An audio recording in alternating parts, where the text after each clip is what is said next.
Bagaimana memahami surah Al-Baqarah ayat 286 yang berbunyi Allah tidak membebani seseorang menunaikan sesuai dengan kesanggupannya.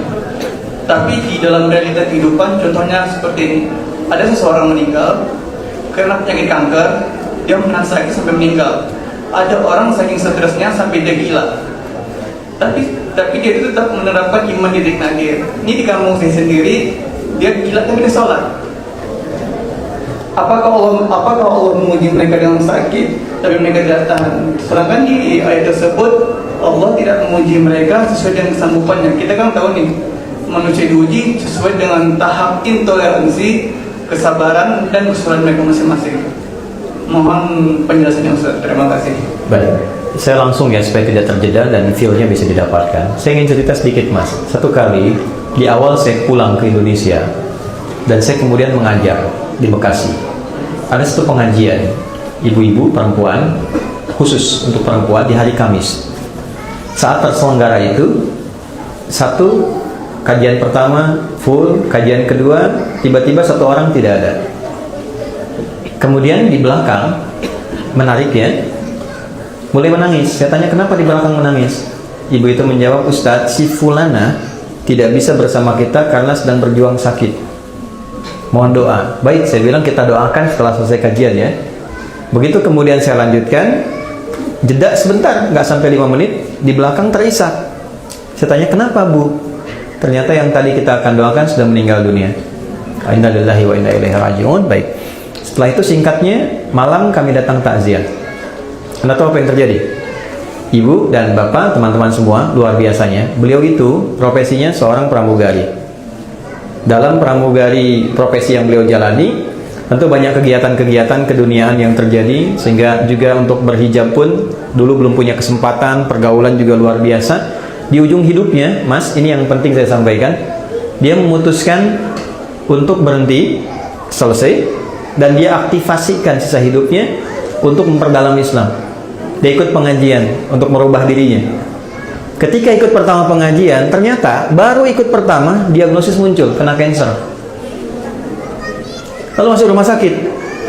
Yang kedua itulah sampai terakhir, ternyata dia berada di rumah sakit sampai ujung hayatnya menjemput. Tapi tahu Anda apa yang terjadi?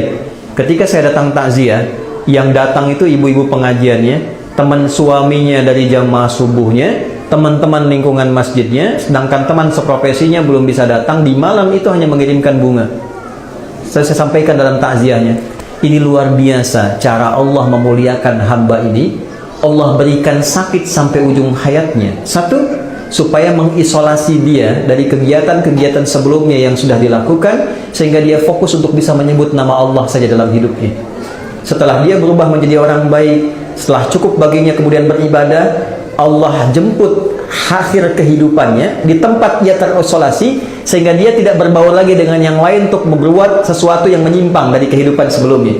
Maka apa yang terjadi? Dijemputlah dia dalam keadaan yang baik, dosa-dosanya digugurkan, diberikan pahala yang kuat untuk dirinya, dan yang terakhir yang paling indah, bahkan dimuliakan dan diantarkan oleh tempat-tempat di lingkungan pengajiannya. Yang mau saya katakan apa? Semua apa yang Allah telah tetapkan, yang kita lihat sekarang itu cuma namanya saja. Sakit, kena kanker, kena tumor, macam-macam. Pada hakikatnya semua itu ujian hidup. Oke? Satu dulu itu. Pada hakikatnya semua itu ujian apa? Ujian hidup. Nah, semua bentuk ujian itu, apapun yang dialami, feel-nya pasti sama. Yang sakit misalnya divonis dengan kanker, yang baru dipecat dari misalnya pekerjaannya, sama-sama terasa vonis itu kan menyakitkan kan? Sama-sama terasa nggak enak ya? Sama-sama terasa gelap kan? Substansinya sama, diuji dengan nama yang berbeda, tapi dengan rasa yang serupa. Semua kita dalam hidup akan mengalami peristiwa-peristiwa ujian-ujian itu dengan dua tujuan. Satu, ini yang saya ingin maksudkan. Nanti saya kembalikan ke Quran surah kedua ayat 286. Satu, supaya dalam perjalanan hidup itu, satu, kita bisa kenal Allah. Ini. Semua yang kita alami itu tujuan akhirnya untuk mengenal Allah. Anda belajar sepintar apapun, tujuan Anda diberi ilmu sampai sedemikian pintar supaya kenal Tuhan. Makanya disebutnya ilmun, ain lam mim. Ketika dikerjakan jadi amal, ain mim lam, objeknya alam, ain alif lam. Ain alif lam. Alam itu artinya tanda dalam bahasa Arab. Tanda yang mengenalkan pada Tuhan. Kalau dijamakkan jadi alamin. Kita declare dalam salat alhamdulillahi rabbil alamin. Nah, sebanyak-banyaknya ilmu itu untuk kenal Tuhan. Sampai kalau lihat langit itu kita tahu, oh betapa indahnya Allah menciptakan ini. Begitu lihat lautan, betapa luar biasanya Allah menciptakan ini. Kalau cuma kita sampai hanya menyimpulkan lautnya bagus, bintangnya bagus, itu baru luarnya. Belum sampai ke titik ilmunya.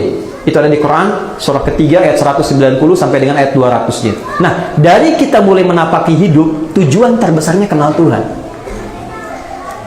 Anda kerja sampai kaya, sampai punya harta dan sebagainya, silahkan. Tapi kalau sampai banyak harta nggak kenal Allah, ada sesuatu yang salah dalam episode kehidupan itu. Nah, ada orang-orang yang dikenalkan lewat sifat sukacita, suka hal-hal yang cenderung disukai dan bercita-cita untuk mendapatkan itu. Pintar, kaya, punya kedudukan. Ujungnya apa? Kenal Tuhan. Gimana caranya dengan harta itu kita dekat dengan Allah? Gimana caranya dengan kedudukan kita dekat dengan Allah? Ini konsepsinya ada di Nabi Sulaiman misalnya. Ketika dipuji, Anda begitu hebat bisa menaklukkan awan dan sebagainya. Apa jawab beliau? Hadza min fadli rabbi liyabluwani aashkuru am akfur. Ini keutamaan yang Tuhan titipkan pada saya hanya untuk menguji secara konseptual apakah saya kenal Allah atau tidak. Mengenal Allah dengan sifat sukacita disebut dengan syukur namanya. Oke? Jadi syukur itu bukan sekedar mengucapkan alhamdulillah di lisan kita dari nikmat yang kita terima. Syukur itu bagaimana kita mengolah nikmat yang Allah kasih kepada kita untuk menggunakan nikmat itu supaya lebih kenal dan dekat dengan Allah. Disitulah baru terasa nikmatnya punya Tuhan. Apa fungsi mata? Bukan kalau cuma sekedar melihat, hewan juga melihat. Ayam melihat, kambing melihat. Mata kita ditugaskan untuk melihat yang baik-baik. Bagaimana taunya yang dilihat baik? Pelajari ketentuan Tuhan. Baru terasa punya Tuhan ketika dipraktekkan ketentuan itu. Kata Allah, jangan lihat, dipalingkan, baru kita merasa iman kepada Allah. Kalau nggak pernah kita ikuti, kita nggak merasa punya Tuhan. Makanya yang sudah beriman, sudah berislam, kan nggak semua bisa dilihat. Ya kan? Anda keluar, lihat reklame di luar, ada tampilan postur yang tidak boleh dilihat, kan Anda palingkan kan? Lalu lisan Anda berkata, astagfirullah, nama Allah disebut. Dan tidak ada yang terlambat, matanya tetap, lisannya istighfar, astagfirullah. Nggak begitu. Ya kan? Nah, disitulah baru terasa nikmatnya punya Tuhan. Itu satu. Ya, yang kedua, ada ujian yang kedua terasanya duka. Nih.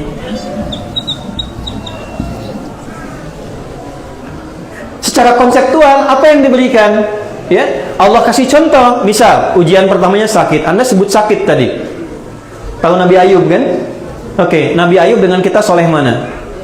Nabi Ayub. Beliau Nabi, kita bukan. Pernah nggak berbuat maksiat Nabi Ayub?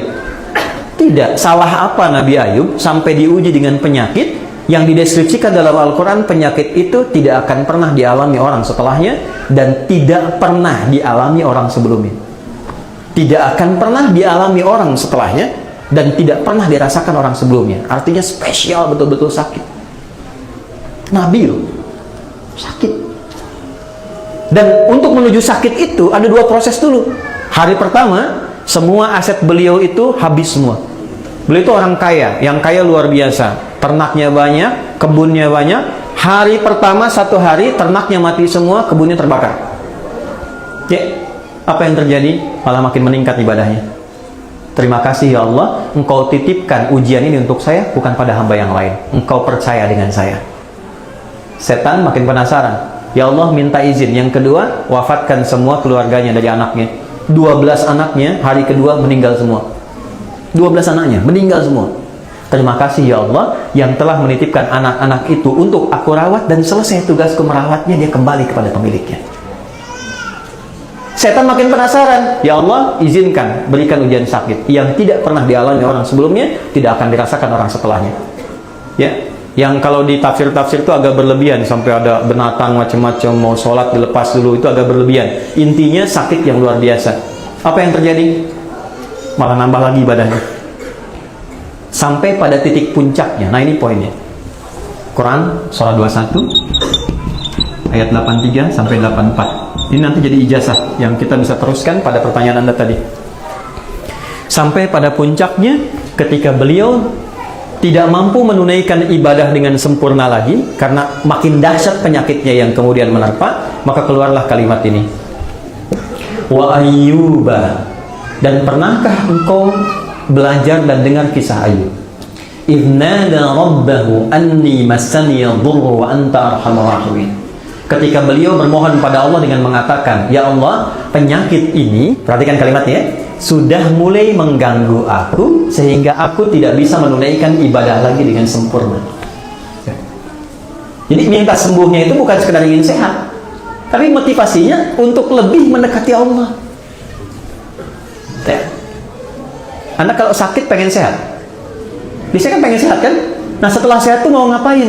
Di Quran itu ada panduan yang sangat indah. Kalau penyakit Anda ingin disembuhkan, ya, dengan cepat, tatkala orang memvonis Anda mustahil, tidak mungkin dan sebagainya, maka satu hal yang pernah dicontohkan Nabi Ayub, arahkan kesembuhan itu dengan tujuan untuk meningkatkan kedekatan diri dengan Allah. Ya Allah, penyakit ini sudah mulai menghambat hamba untuk semakin meningkatkan ibadah kepadamu, sedangkan kau yang paling sayang kepadaku. Kalau pada yang paling sayang tidak menyembuhkan, kepada aksi apa lagi aku mesti berharap? Wa anta arhamur rahimin. Apa yang terjadi? Fastajabna. Dijawab itu dengan cepat tanpa jeda. Harfu aqfin rabitin baina syai'aini bila hudud. Paham? Tidak. Huruf yang menyambungkan dua peristiwa dengan cepat tanpa jeda. Peristiwa pertama berdoa, peristiwa kedua dikabulkan doanya. Antara berdoa dengan dikabulkan doanya tanpa jeda. Begitu bermohon, seketika dikabulkan. Tapi kapan pengabulan itu terjadi? Ketika sabar dijalani.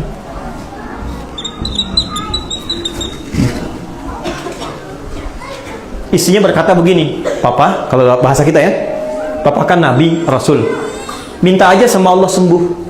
Nggak minta kaya, minta sembuh, pasti dikabulkan. Apa jawab Nabi Ayub? Swiss, jawabnya apa? Kata Nabi Ayub gini, Mah, berapa lama kita ini kaya? Ada riwayat mengatakan 70 tahun, ada riwayat mengatakan 20 tahun. Berapa lama kita sehat? 20 tahun. Berapa lama kita diuji sakit? 15 tahun. Nanti sajalah saat sakitnya sama dengan ujian sehatnya.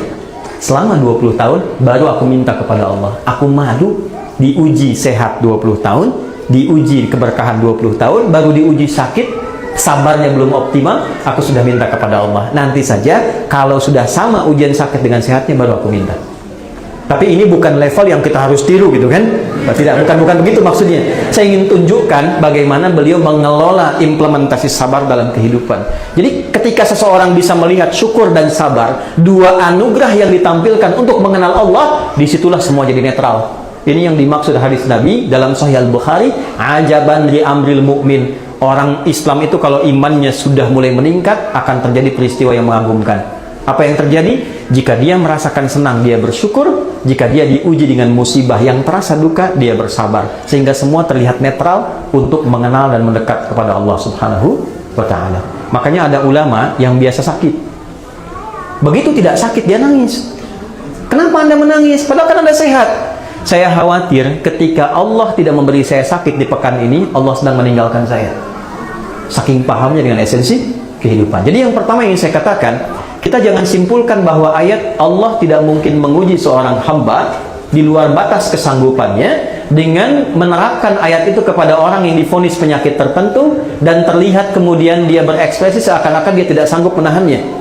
Kalimat yang kita jawab dengan itu justru kita balik.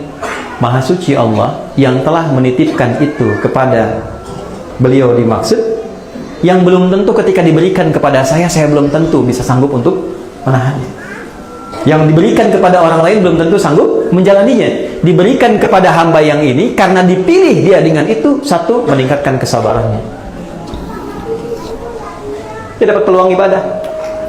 Jadi kalau Anda menghadapi apapun, persepsikan itu dalam bahasa Quran, satu, sebagai peluang ibadah untuk mengenal dan mendekat kepada Allah dengan apa yang khusus diberikan pada kita, bukan pada orang lain. Ini mahal. Di situ kita sering berdoa kan? Di situ kita sering sebut namanya. Berapa banyak yang dinilai?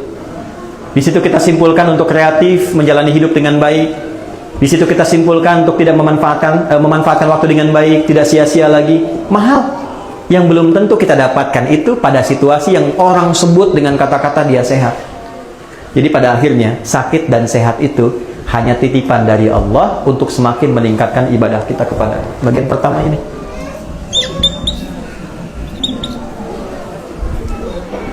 Dua,